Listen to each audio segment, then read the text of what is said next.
Hello everyone, এই যে দেখো আজকে করছি কাঁকরোল ভাজা। এগুলো কিন্তু আমাদের বাড়িতেই হয়েছে, গাছে। দেখো, তোমরা কে কে কাঁকরোল ভাজা খেতে ভালোবাসো জানিও। কড়াইতে তেল গরম করতে দিয়ে দিয়েছি, একটা করে কাঁকরোল দিয়ে দেবো। আমার কিন্তু কাঁকরোল ভাজা খেতে ভীষণ ভালো লাগে, তোমাদের কারে কেমন লাগে জানিও। কাঁকরোলের বাটা খেতেও কিন্তু ভালো লাগে, আর কাঁকরোলের সেই পুর ভরা সেটা তো ভীষণই ভালো লাগে খেতে। দেখো সবগুলো কাঁকরোল দিয়ে দিয়েছি, এবার একটু ঢাকা দিয়ে দেবো, লাইট কম একদমই আছে,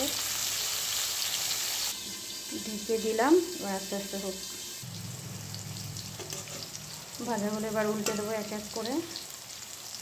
দেখো হালকা ভাজা হয়েছে পিঠটা, ভাবছিলাম পুড়ে গিয়েছে নাকি, ঢাকাটা তুলে দিয়েছিলাম, না পড়েনি। উল্টে দিই, আস্তে আস্তে হোক। কাঁকরোল ভাজা হতে কিন্তু বেশ খানিকটা টাইম লাগে। দেখো উপরে উপরেও দিয়েছি। এই দেখো কাঁকরোলগুলো বেশ ভাজা হয়ে গিয়েছে, এবার এগুলো নামিয়ে নেব।